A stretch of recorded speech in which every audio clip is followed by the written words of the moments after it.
Je, Mungu anajali maisha ya kijana? Katika kipindi hiki cha 9 naendelea na vipengele vyetu, kwa nini inakuwa vigumu leo kupata mke au mume sahihi.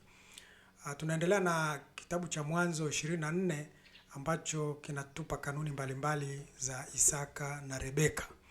Katika siku ya leo kipengele muhimu ni katika mstari wa 59 na 60 ambako tunajifunza hapa kwamba kutoachiliwa kwa baraka za wazazi huku kumesababisha baadhi ya watu kutokufanikiwa pia katika maisha yao ya kindoa au ya kuishi pamoja. Ndipo wakampeleka Rebeka ndugu yao na yaya wake na mtumishi wa Ibrahimu na watu wake. Wakambarikia Rebeka, wakamwambia, ndugu yetu, wewe mama wa 10,000 mara elfu nyingi, na wazao wako wa urithi mlango wa hao wa wachukiao.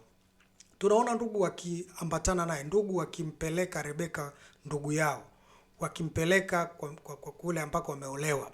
Hii inatufundisha kwamba kiujumla send off sio kuingia gharama kubwa kama leo watu walivyozoea kuingia gharama kubwa za sherehe, lakini kitu kilichokuwa cha msingi zaidi ni ile namna ambavyo watu wameliunga mkono jambo hili na kuwa tayari kuhusika nalo, kwamba watu wangapi wanalibariki jambo hilo.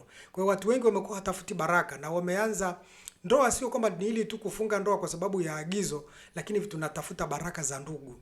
Tunatafuta watu wasifike mahali ukipata matatizo wakasema shauri yako kutushirikisha. Aliyekuambia ufanye mambo yako mwenyewe ni nani? Kwa unakuta kila mtu hahangaiki na wewe. Kumbe wewe ndio uliyesababisha. Kwa hiyo ni vizuri katika maisha yako kuhakikisha kwamba send off inafanyika. Send off hatuna maana lazima iwe sherehe, lakini watu wa kusend off, ndugu wawe tayari kuwa nyuma yako na kufurahia tukio hilo la wewe kupata mwenzi wa maisha, kwa sababu ni mtu ambaye anakubalika, anaeleweka tu vizuri, wakutamkie baraka. Wamesema uwe mama wa 10,000. Hatujasikia kwamba baraka hizi zimetamkwa na wachungaji au watumishi wa imani au wa dini. Hili lilitamkwa na ndugu zao. Kwa hiyo hebu fanya mambo ambayo hata ndugu zako wanakutakia mema. Usiseme niacheni na maisha yangu. Utapata tabu kwenye maisha yako sababu ndugu hasa wazazi wanatembea na baraka zako na laana zako. Wakitamka jambo litatokea kwa sababu wamewekwa kwenye amri 10 za Mungu, kwamba ni watu muhimu waliopewa majukumu na Mungu ya kuongoza mustakabali wa maisha yako. Kwa hiyo ni muhimu kwamba kama una pesa lakini hujabarikiwa na hujaachiliwa na wazazi, haitakusaidia. Tafuta baraka kutoka kwa Bwana na kutoka kwa wazazi wako pia. Watu muhimu katika maisha yako wakutakie mema. Lakini jambo jingine, mstari wa 63 hadi 65 anasema, Isaka akatoka ili kutafakari kondeni wakati wa jioni, akainua macho yake akaona kuna ngamia wanakuja. Rebeka akainua macho yake, naye alipomuona Isaka alishuka juu ya ngamia, akamwambia mtumishi, ni nani mtu huyu ajaye kondeni kutulaki? Mtumishi akasema, huyu ndiye bwana wangu. Basi akatoa shela yake akajifunika. Tunaona hapa kwamba kupenda kujuana sana kabla ya kuoana kumekuwa tatizo kwa vijana wengi. Kupenda kujuana sana, kuna mambo mengi ambayo utajua mbele, Roho wa Mungu atakuongoza. Kuna machache ya msingi ambayo hatuwezi kuyapuuza, hata watu wanaotuzunguka wanajua tabia za mtu. Lakini kuna mambo mengine mkipenda kujuana sana kwanza, mtaingia kwenye makosa na kukata tamaa wakati mwingine. Kumbe ni kwa sababu mambo hayo mlitakiwa yatokee wakati sasa mnaishi pamoja. Kwa hiyo chumba wanatakiwa kujuana kwa mambo ya msingi tu, wasiwe kama vile ni wanandoa. Wanataka kujua mambo mengi, na haya yamewasababisha wengi kwa kuanguka pia kwenye dhambi na kufika mahali pa kumkosea Mungu, kwa sababu wanataka kumfahamu mtu kwanza sana. Rebeka alimkubali Isaka bila kumjua sana. Hata hivyo ni vigumu kuoa kwa njia hii kama humjui Mungu, kwa sababu Mungu ndiye anayeweza kukuongoza, lakini kutumia utafiti pia kwa watu mbalimbali unaweza kupata habari. Tatizo ni kwamba mambo mengi tunayoyafanya hatutaki kushirikisha na tunapuuza hata majirani wanapotuambia, hata watu wanaomjua wakikuambia unasema niacheni, mna wivu na mimi. Lakini ungeyafanyia kazi ukachunguza, ungeepukana na matatizo mengi ambayo wanandoa wengi wanakutana nayo leo. Kufuatilia wengi wana majuto kwa sababu walishaambiwa na watu fulani lakini wakawapuuza yale maneno. Yachunguze kwa sababu huwezi kujua. Kwa asiye mjua Mungu, yeye anategemea kuchunguza peke yake. Lakini yule ambaye anamjua Mungu anaweza akamuomba Mungu, Mungu akamuongoza na akafika mahali pa kufanya maamuzi sahihi. Ndio maana tunawashauri watu kwamba wajitahidi amgundue mwenzake kwa tabia zake. Kwa mfano, kumgundua mwenzako kwa swala la hasira au kwa swala la jazba, kwa swala la mambo ya tabia, inawezekana.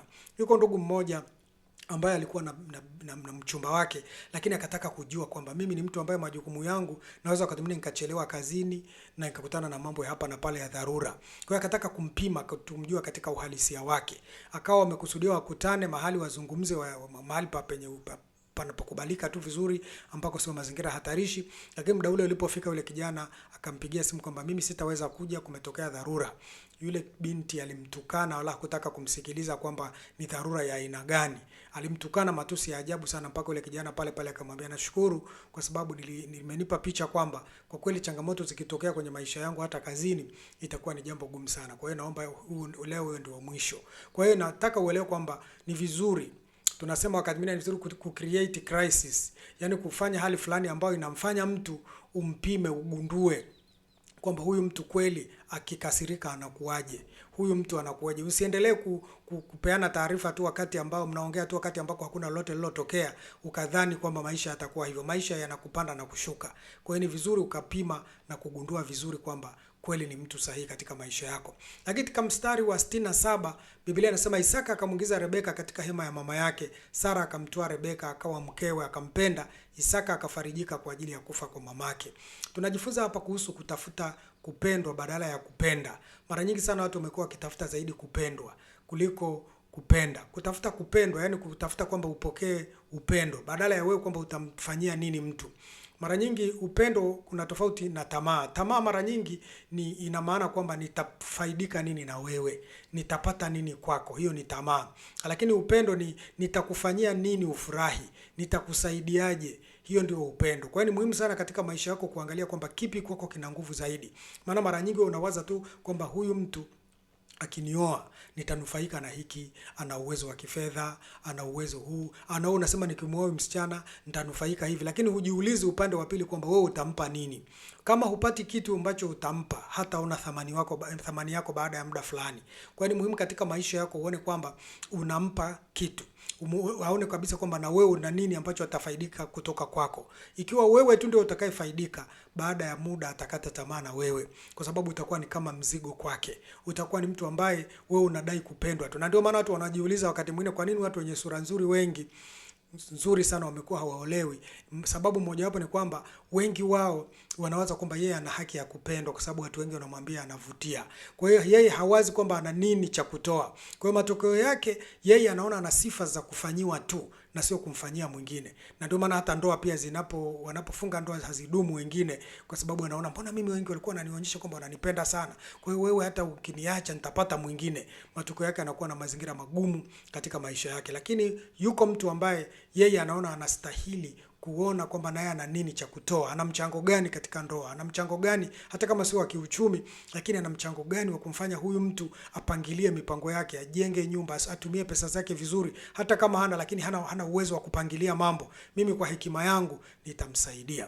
Kwa hiyo ni muhimu sana katika maisha yako kuhakikisha kwamba, kumbuka leo hii kuna watu ambao sio married couples, sio wanandoa, ni married singles. Yaani wanaishi tu pamoja kwa sababu ana cheti cha ndoa, lakini kila mtu ana mipango yake, kila mtu anafanya ya kwake, kila mtu anaweza akajenga nyumba yake hata mwenzake hajui, kila mtu anawaza mambo yake kwa sababu hawakuunganishwa pamoja kama wanandoa, bali ni kama mtu anayeishi kila mtu kibinafsi na maisha yake. Mungu akusaidie uweze kufanya maamuzi makini kupitia jumbe hizi au kanuni hizi chache ambazo nimekushirikisha hadi siku ya leo. Tutaendelea tena wakati mwingine. Mungu akubariki.